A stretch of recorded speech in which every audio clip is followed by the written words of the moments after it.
Saudações a todos.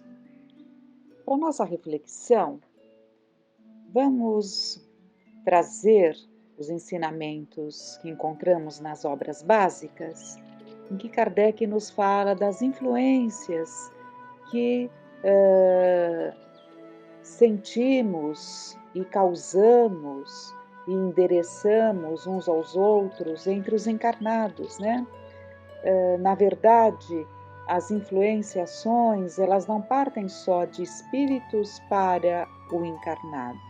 Ela acontece também e naturalmente entre os encarnados.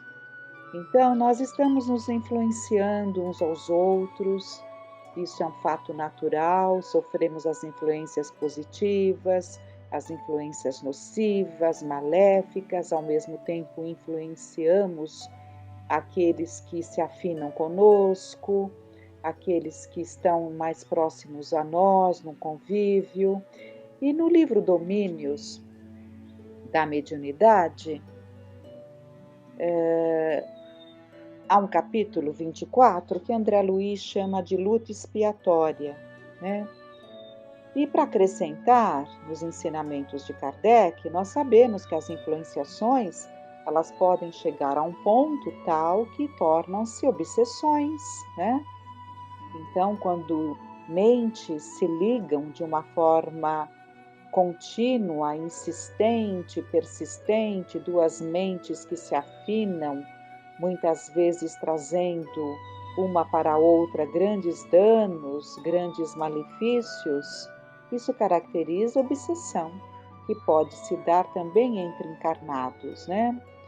E temos também, né, Kardec nos traz também a telepatia, que seriam essas transmissões de pensamentos que se dá também entre encarnados, e nesses processos telepáticos, muitas vezes saudáveis, quantas vezes pessoas que se afinam conseguem ali captar o pensamento que o outro está tendo, né? Então temos vários exemplos disso, até como experiência pessoal que trazemos, né? Quando temos muita afinidade com alguém, é como se soubéssemos o que ela está pensando, né? E conseguimos muitas vezes saber o que ela está pensando, né?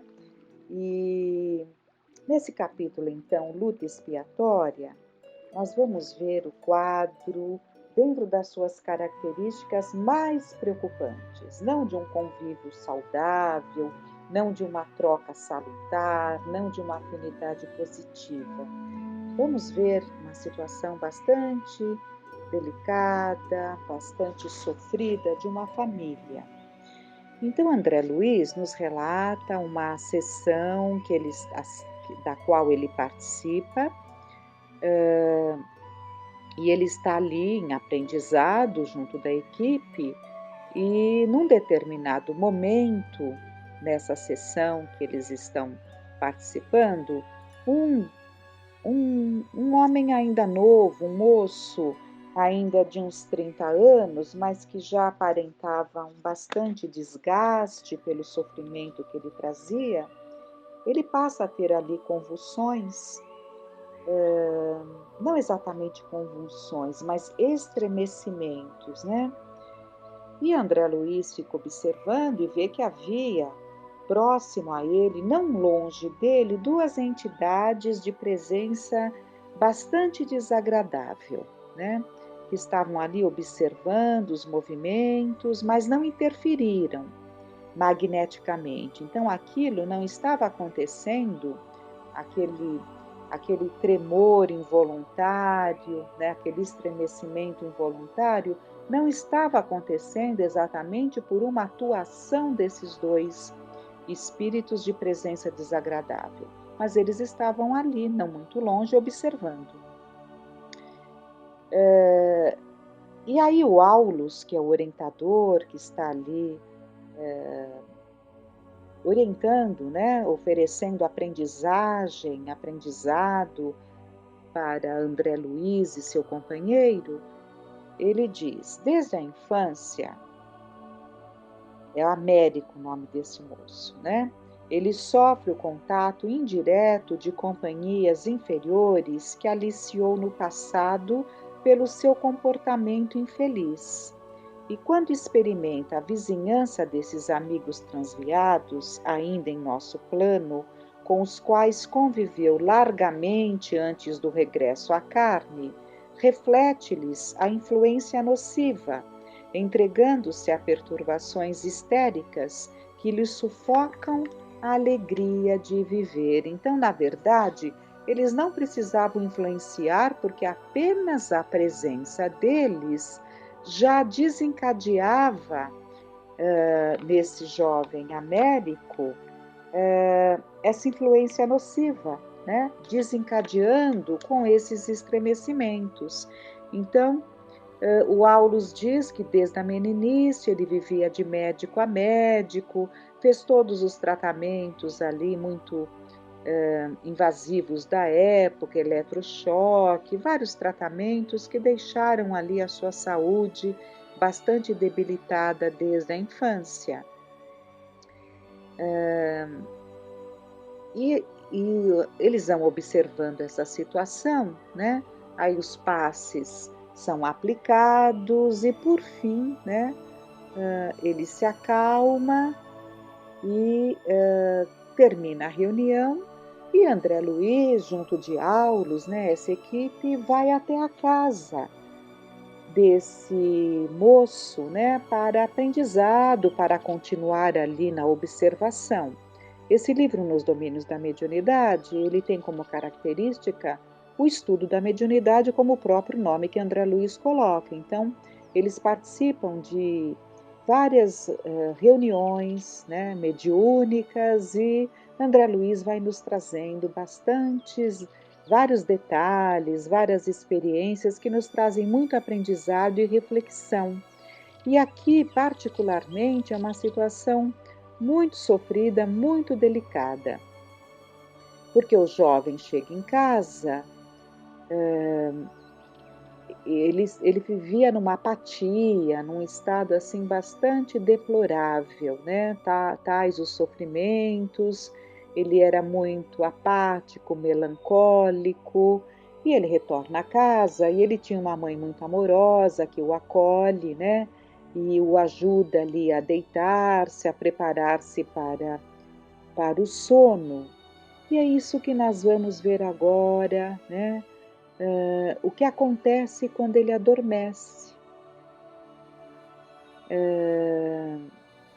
Bom, primeiro, o Aulus vai explicar que por muitos anos ele vagueou por muitos anos nas regiões das trevas, foi vítima de hipnotizadores cruéis, com os quais esteve na mais estreita sintonia em razão da delinquência viciosa a que se dedicara no mundo. Sofreu intensamente e voltou à Terra, trazendo certas deficiências no organismo perispiritual. É um histérico segundo a justa acepção da palavra. E ele foi acolhido pela mãe, foi acolhido também por um pai arrependido, por um pai que despertou para a necessidade de emendar-se. E é isso que nós vamos ver o que aconteceu com esta família. Por quê? Esse pai, ele nessa encarnação, ele estava como um paralítico, né? Mas no passado, ele havia sido dirigente de pequeno bando de malfeitores. Ele era extremamente ambicioso, asilou-se num sítio onde se transformou em perseguidor de viajantes desprevenidos, dedicando-se ao furto e à vadiagem. Conseguiu convencer 4 amigos a acompanhá-lo nas aventuras delituosas a que se entregou pela cobiça tiranizante, comprometendo-lhes a vida moral, e esses 4 companheiros são hoje os filhos que lhe recebem nova orientação, crivando-o de preocupações e desgostos. desviou do caminho reto, agora busca recuperá-los para a estrada justa, achando-se por ele mesmo em penosas inibições. Então ele veio com muitas inibições, numa situação muito difícil economicamente, saúde precária, paralítico, mas assim mesmo conseguiu ali ter trabalhos leves, né, e conseguiu auxiliar ali na formação dos filhos. E hoje ele é arrependido, né, e procura encaminhá-los, tanto que ele desenvolveu o conhecimento da pluralidade das existências e com isso ele busca auxiliar a este grupo, que são esses 4 espíritos que ele auxiliou a desencaminhar, né? Porque ele conquistou ali a confiança desse grupo, alimentou ali a cobiça, né, desse grupo que se juntou a ele naquelas perseguições aos viajantes desprevenidos cometendo crimes, né? Portanto, agora ele é o responsável para reencaminhar a estes 4 que retornam como seus filhos. E eram todos muito problemáticos, porque esse Américo, o mais velho, trazia essa dificuldade imensa, né? Os outros, um era viciadíssimo em álcool, outro numa vida de excessos, de abusos. Então ele passou ali a ter esses filhos, mas ele tinha uma filha amorosa, que tinha sido uma irmã dele, né? Uma irmã dele em outra encarnação. É assim, quando em toda a família, na composição da família, nessas provas mais difíceis, em que retornam para reajustes mais delicados, mais difíceis, né? Mas sempre vem, Deus é Pai, sempre vem ali. Então, eles tinham aquela mãe amorosa que auxiliava e tinham essa filha, né? Essa filha, irmã desses jovens, que também se preocupava muito e estava ali como um ponto de equilíbrio, um ponto de assistência. Mas é interessante o que acontece depois que ele adormece, né? O Américo, então, dormiu sem detença, surgindo junto de nós, aqui é o ponto principal que queremos explorar, surgindo junto de nós em desdobramento natural. Não nos pressentiu, porém, nem de longe. Registrava tão somente a perturbação mental de que se via possuído. Então, aquela perturbação que ele tinha enquanto no estado de vigília permanecia quando adormecido. Amedrontado, espantadiço, ele sai do corpo, né? Sua alma se desprende do corpo. Avançou para estreita câmara a pequena distância e rojou-se ao lado de um velho paralítico choramingando. Então vejam, ele sai do corpo, ele mantém-se no mesmo ambiente familiar e vai ao lado do pai, né, que estava ali no leito. Pai, estou sozinho, sozinho. Quem me socorre? Tenho medo, tenho medo. O doente, então, vigilante e calmo, assinalou-lhe a presença de algum modo, porque mostrou no semblante dolorida expressão, como se ele estivesse ouvindo as queixas. Aulus recomendou-me, né, a André Luiz, auscultar a fronte pensadora do enfermo, atado ao catre limpo, e buscando sintonizar-me com ele, escutei-lhe a mente, conversando de si para consigo. Então, eles tinham ali as dificuldades econômicas, mas tinham uma mãe prestimosa, amorosa, então ele estava num leito limpo, né? Ó Senhor, sinto-me cercado por espíritos inquietos. Quem estará junto de mim? Dá-me forças para compreender a vontade e acatar-te os desígnios. Não me abandones. Tristes são a velhice, a doença e a pobreza quando nos avizinhamos da morte.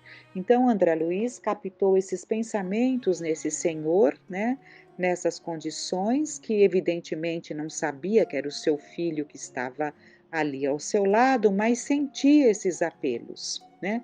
Sentia uma presença apelando nesse socorre-me. Então, Aulus relata, estamos à frente de pai e filho, esse é o Júlio, genitor de Américo, né? Que foi acometido faz muitos anos de paralisia das pernas e vendo assim amarrado à cama, onde ainda se esforça pela subsistência dos seus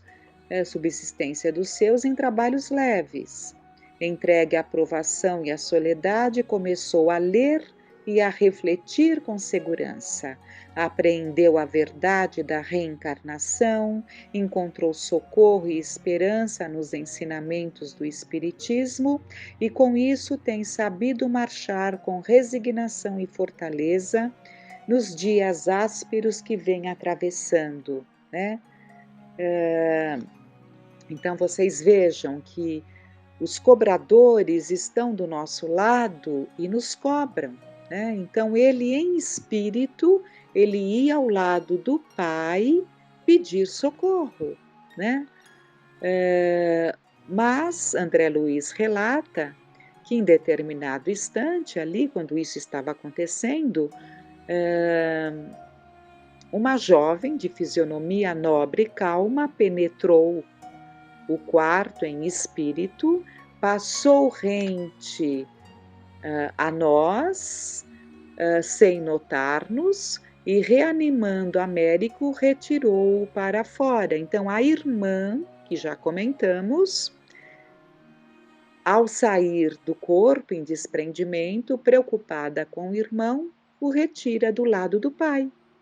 Então, vocês vejam toda essa situação acontecendo no plano espiritual ali, né, em espírito, tanto o Américo em espírito quanto a irmã em espírito, né, estavam ali no quarto do pai e ela o retira, né, ela vai lá para retirá-lo. Então vejam tudo que está se dando nesse momento do sono, né, do sono em que eles estavam. O pai ainda não estava adormecido, tanto que ele estava em prece, né, nós percebemos que ele estava ali acordado, pelo que na leitura nós percebemos, ele estava ainda acordado e percebeu aquela presença daquele espírito que cobrava.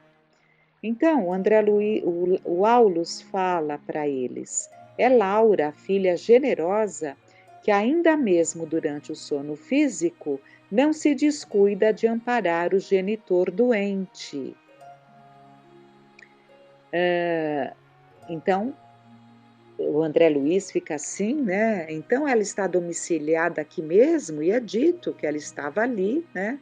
Ela pertencia àquela casa, ela morava com eles, mas teve esse cuidado de ir retirar Américo para ajudá-lo e ao mesmo tempo não prejudicar o pai. Então o que o assistente acrescenta? Quando o corpo terrestre descansa, nem sempre as almas repousam. Então vejam, né? Quantas vezes, ao invés de nos desprendermos, né, e termos ali a leveza de buscarmos ambientes melhores, estamos presos ali a nós mesmos, né? Presos a determinadas situações que nos mantêm ali no próprio lar. Como aqui no caso, né, quando o corpo terrestre descansa, nem sempre as almas repousam. Na maioria das ocasiões, seguem o impulso que lhes é próprio. Quem se dedica ao bem de um modo geral, continua trabalhando na sementeira e na seara do amor. E quem se emaranha no mal, costuma prolongar no sono físico os pesadelos em que se enreda. Então, o Hilário fala, pelo que analisamos, os fatos mediúnicos no lar são constantes. Justo, confirmou o orientador. Os pensamentos daqueles que partilham o mesmo teto agem e reagem uns sobre os outros, de modo particular, através de incessantes correntes de assimilação. A influência dos encarnados entre si é habitualmente muito maior que se imagina. Muita vez na existência carnal, os obsessores que nos espezinham estão conosco, respirando reencarnados o mesmo ambiente. Do mesmo modo, há protetores que nos ajudam e elevam, e que igualmente participam de nossas experiências de cada dia. É imprescindível compreender que, em toda parte, acima de tudo, vivemos em espírito. O intercâmbio de alma para alma entre pais e filhos, cônjuges e irmãos, afeiçoados e companheiros, simpatias e desafeições no templo familiar ou nas instituições de serviço em que nos agrupamos, é, em razão disso, a bem dizer, obrigatório e constante. Sem perceber, consumimos ideias e forças uns dos outros.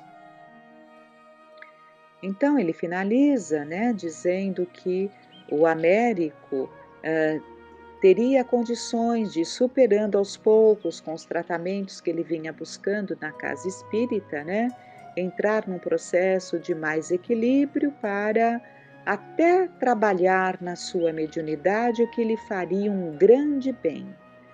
Depois de recuperado, depois de vencer essas situações mais difíceis, Então nós vemos esse grande aprendizado, vemos a influência que se exerce uns sobre os outros, vimos aqui um lar em prova, em provação difícil, mas vimos o quê? A bênção do arrependimento naquele pai, que traz para junto de si aqueles espíritos a que ele desencaminhou como filhos, e está nessa luta, Nessa luta junto deles. Então, é sempre uma bênção percebermos os mecanismos das leis divinas, a forma como Deus compõe as famílias, a forma como Deus nos dá as oportunidades do reajuste e do encaminhamento. Que fiquemos em paz.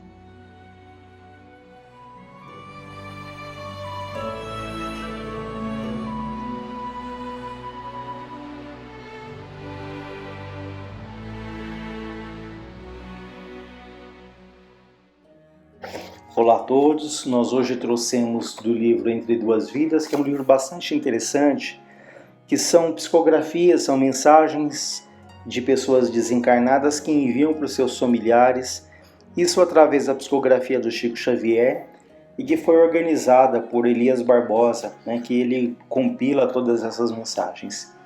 E aqui nós compartilhamos com vocês, se chama Explicações de Filho, que é de um jovem chamado Napoleão, desencarnado ali num acidente automobilístico.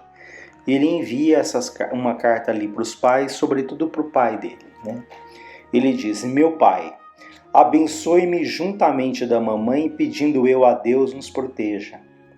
Sou trazido até aqui, escrevo como um doente que ainda não consegue ajustar as próprias ideias para pedir-lhes conformação. Papai, as suas ideias chegam aos meus ouvidos. É como se o Senhor estivesse gritando e por isso ainda não pude encontrar o repouso de que necessito para me refazer. Então veja que ele inicia já dizendo, pedindo o pai dele, rogando que o pai dele se conforme, que aceite ali o desencarne dele. Ele fala que as ideias do pai, as ideias ali, que a gente vai perceber que são ideias de inconformação, até de revolta, elas prejudicam ali a caminhada desse jovem desencarnado. Então é muito natural, sobretudo quando alguém perde um filho, aliás, só quem passa por essa experiência sabe a intensidade dessa dor, Então é muito natural ali essa dor, essa saudade, mas nós temos que tomar muito cuidado para que isso não se transforme numa revolta que permaneça, né? Uma revolta ali que vai ali absorvendo todos os nossos dias, abafando os nossos sonhos, a nossa vida. Então é o equilíbrio, né? De um lado nós temos que viver o luto, não dá para falar que nada aconteceu, né? Nós temos que viver aquilo. O choro muitas vezes ele é extremamente importante para desanuviar ali o nosso coração, mas do outro extremo nós temos que tomar cuidado com a revolta, né? Para não anular a nossa vida quando alguém tão próximo, tão querido de nós parte, né? E graças a Deus hoje a gente tem a bênção aí do conhecimento espírita que nos ensinam que essas ligações profundas elas permanecem, né? Que nós nunca nos separamos definitivamente daqueles que amamos. Então é uma separação temporária, transitória. Se essas ligações de fato são ligações ali de alma para alma, são essas afinidades mais profundas, certamente um dia esse reencontro vai acontecer. Mas ele tem que acontecer de uma maneira natural, né? De uma maneira espontânea, nunca desejando ali morrer para encontrar com alguém que já partiu antes, porque isso só cria um abismo entre nós e aquela pessoa que nós amamos. Então ele diz ao Pai, para que o Pai se conforme, né? Ele continua dizendo: creia, meu Pai, nós todos somos de Deus, estamos nas mãos de Deus, se posso dizer assim, em me referindo à providência divina. O que aconteceu a seu filho devia acontecer. Estudarei aqui para mais tarde explicar-me com mais segurança. Não culpe a ninguém. Meu companheiro de viagem é um bom rapaz. Se tivéssemos aprovação de estar juntos, é porque isso era indispensável. Então veja que ele diz ao Pai: não culpe a ninguém, né? Não culpe ali aquele companheiro que estava comigo no carro, nós estávamos tomando cuidado, porque nós podemos depreender que o Pai ali, de certa forma, acusava a pessoa que estava dentro do carro, que talvez eles não tomaram os cuidados devidos, que se tomassem mais cuidado, talvez o filho tão querido dele não tivesse morrido. Mas ele fala que tudo o que tinha que acontecer aconteceu, né? Por isso é que ele fala: o que aconteceu a seu filho devia acontecer. E ele reforça: não culpe a ninguém. Tudo certo, papai, mas em verdade, quem pode prever que manobra será dos outros os caminhos em que estejamos guiando corretamente um carro? E mesmo que a pessoa esteja correta e segura, quem pode garantir a posição dos freios em máquinas dessa que hoje nos favorece qualquer viagem? Então, ainda que nós estejamos dirigindo ali com bom senso, corretamente, estamos sujeitos a encontrar ali com alguém que esteja ali, seja imprudente ou esteja distraído, que não tenha nenhuma intenção de provocar um acidente. E ainda que todas as partes estejam dirigindo ali adequadamente, pode ali haver uma falha mecânica, um freio que não funciona, enfim. Estamos sujeitos a essas situações, mas um desencarne ele somente vai acontecer se Deus o permitir, né? Ele só vai acontecer se estiver ali dentro de um quadro de necessidade, de provações, a não ser naturalmente aqueles casos em que nós provocamos um acidente, né? Que pode ali ser um suicídio direto ou um suicídio até indireto, quando nós, sem necessidade, colocamos a nossa vida ali em muito risco. Então, pode ser que nessas situações a gente tenha um desencarne precoce que não estava previsto. Mas nesse caso aqui desse acidente, ele deixa muito claro para o pai dele, né, que não há culpados, que tudo aconteceu como deveria de fato ter acontecido. Ele diz: quando acordei, não compreendia coisa alguma. O veículo me impusera um movimento brusco e somente depois eu vim a saber que havia sofrido fratura na base do crânio. Estou em tratamento. Daquele 22, 23 de maio para cá, o tempo é muito curto. Eu sou trazido aqui para que o Senhor não enlouqueça de sofrimento. Lembre-se da mamãe, da Sandra, de Nora e de todos os nossos que precisam da sua presença. Então, ele fala para o pai: pai, cuida da minha mãe, e cuida daqueles que ficaram, porque isso acontece. Às vezes desencarna ali um filho e os pais, eles entram num tamanho estado ali de tristeza, de depressão, que acabam sem forças para cuidar dos outros familiares que ficaram. Ou situações em que o pai ou a mãe começam a super proteger os filhos que ficaram, não deixando fazer absolutamente nada, porque tem medo de que aconteça com os filhos que estão na Terra aquilo que aconteceu com aquele que partiu, que desencarnou. Enfim, os extremos que não são saudáveis para ninguém, nem para nós, nem para os outros que ficaram, nem para aqueles que partiram. Por isso é que ele fala que ele veio trazer essa mensagem, para que o pai não enlouqueça ali de sofrimento. Acalme-se para que seu filho consiga descansar. Ajude-me, esse jovem diz. O Senhor foi sempre o meu melhor e o meu maior amigo. Agora contarei ainda com a sua proteção e com seu carinho para sentir-me mais forte. Reze, meu pai, como vem fazendo a mamãe. A oração é um calmante. Ampare-me. O Senhor queria que eu ficasse para cumprirmos os nossos planos para o futuro. Mas Deus, papai, fez o melhor para nós. Eu estaria muito triste se houvesse cometido um crime em desacordo com os ensinamentos e exemplos que recebi da sua vida constantemente. Mas graças a Deus voltei para cá de consciência tranquila. Olha que interessante, esse filho quando fala que ele ficaria muito triste se ele tivesse com a consciência pesada, se ele não tivesse seguido os conselhos, os exemplos do pai. Mas ele fala, pai, eu voltei com a consciência tranquila porque sempre segui ali os seus ensinamentos e os seus exemplos.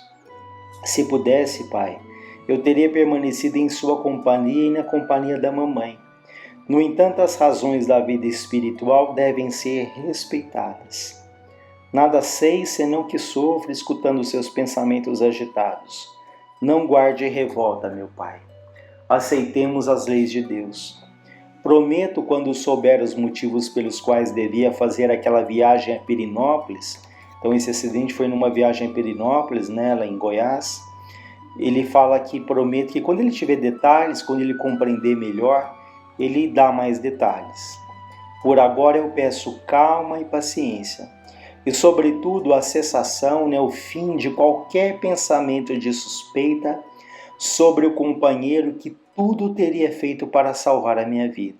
Então vejam que uma vez mais ele pede ao pai, pai, não tenha mais suspeita sobre o amigo que estava ali envolvido no acidente, não alimente esse pensamento. O tempo passa, o Senhor e a mamãe não me perderam. Aqui a vida continua e quando tudo estiver reharmonizado, voltarei para cooperar com o Senhor em todo o trabalho que Deus vos deu para fazer. Perdoe-me se não atendi a sua prudência quando me falou sobre a inconveniência do passeio. Acho que o pai deve ter comentado, olha filho, cuidado, talvez tenha falado para ele não fazer aquele passeio. Não foi rebeldia nem desobediência ao seu carinho. Eu julguei que tudo daria certo, mas deu certo de outra maneira, da maneira que as leis divinas julgaram como sendo a mais justa. Essa expressão é bastante interessante quando ele fala, eu julguei que tudo daria certo, mas deu certo de outra maneira. Ou seja, do ponto de vista espiritual, do ponto de vista ali da justiça divina, aquilo não teve nada de errado. É aquilo que estava dentro de uma programação, um aprendizado ali doloroso, mas um grande aprendizado para esse jovem, para esses pais ali, por uma experiência tão dolorosa, mas que trazem ali, se bem compreendidas, um amadurecimento espiritual, uma compreensão muito maior do que significa a vida, essa compreensão de que a vida continua, de que nós nunca estamos sozinhos, de que nós nunca nos separamos dessas pessoas que verdadeiramente amamos. Então essas situações tão dolorosas, elas têm ali o objetivo de trazer essa lucidez, essa maturidade, e que o espírito sai depois daquilo ali mais fortalecido, mais preparado para existências ali, até de mais serenidade por essas experiências que a gente um dia vai saber o porquê que elas aconteceram. Tudo tem ali a sua razão, tudo tem o seu motivo. Nenhuma folha cai de uma árvore sem que Deus o permita. Ele continua dizendo: estou cansado de escrever, porque por um espírito vim trazer uma comunicação, sobretudo, né, que envolve tanta emoção quanto nesse caso, nem sempre é o exercício mais simples, né, porque ele tem que ter ali uma calma, uma serenidade para transmitir essas mensagens para o médium que está psicografando. Então, por vezes, eles precisam de uma preparação grande antes de chegar a esse momento de transmitirem a carta, tamanha emoção que eles sentem. Assim como sentimos uma emoção muito grande quando se eventualmente recebemos uma mensagem nesse sentido, para eles também é uma emoção muito grande de estarem ditando essa carta e transmitindo ali para que o médium escreva, psicografe, né? Então ele diz: estou cansado de escrever, não consigo continuar. Peço-lhe com lágrimas para viver e ficar tranquilo. Lágrimas de emoção e confiança, né? Ele fala que ele está tendo ali pela oportunidade de falar escrevendo. O vovô Ferreira, seu avô e amigo de todos nós, está aqui comigo. Então vejam, o avô do pai, já desencarnado há um bom tempo, estava ali ajudando esse jovem. Com ele, né, com o vovô, muita gente boa está me amparando. Apenas eu não posso grafar as minhas ideias com a clareza e a segurança que desejava. Ou seja, ele não consegue ali, naquele momento de tanta emoção, transmitir as ideias com tanta clareza. Por isso, há ali o avô do pai, que seria um bisavô para ele, né? E outros amigos o ajudando, o amparando, para que essa mensagem fosse transmitida. E é muito natural o desejo nosso de receber uma notícia de alguém que partiu, mas a gente sempre fala que o telefone funciona de lá para cá, né? Então é um desejo natural e alguns recebem, outros não, né? Mas aí a gente sempre coloca nas mãos da espiritualidade, né? Quando esse espírito, se for mandar um recado, quando ele está preparado, qual é o momento mais propício. Então é natural esse nosso desejo, mas a gente sempre coloca na mão de Deus, então, se vai acontecer e como, em que condições isso vai acontecer, né? Venho só para pedir-lhe o socorro da sua conformação e da sua paz, que me devolverão o equilíbrio e a harmonia de que estou precisando. Não se aflija com a observação da tia Lida. Aqui é uma tia que tinha sonhado que esse jovem trazia para ela uma rosa amarela, e na viagem ele tinha ali uma rosa amarela dentro do carro, né? Então ele fala para o pai não se impressionar. Ele fala: eu trazia comigo no carro uma rosa amarela e queria dizer que não desejava ver os meus queridos familiares plantando angústia no coração, mas estava com tanta dificuldade para me exprimir como me sinto agora. Papai e mamãe, compadeçam de mim, não chorem mais, ajudem-me, preciso muito da calma de todos. Agradeço o carinho dos nossos amigos daqui e daí que nos guiaram para esse encontro. Até mais tarde, papai. Com o senhor e com a mamãe e também com as meninas do coração. Sou o seu filho reconhecido, Napoleão. Essa foi uma mensagem transmitida em Uberaba, né, através do Chico Xavier, em 7 de julho de 1972. Então fica aí esse aprendizado para que guardemos sempre na memória os momentos alegres, felizes dessas pessoas que partiram. Evitemos ali uma imagem da pessoa, às vezes entubada no hospital ou machucada num acidente. Temos ali a foto de um momento feliz, né? Porque essas lembranças felizes, essas lembranças amorosas, elas são boas para nós e também para aqueles que partiram, que quantas vezes, como no caso desse jovem, estão ali sentindo também aquilo que pulsa no nosso coração, estão também sentindo a nossa dor, a nossa tristeza, a nossa revolta. Então peçamos muito a Deus que nesses momentos difíceis nos fortaleça, nos ampare, o nosso espírito protetor, e também para que esses companheiros que partiram, sobretudo esses entes queridos, esses familiares, eles possam caminhar em paz, né? Então que Deus nos envolva hoje e sempre.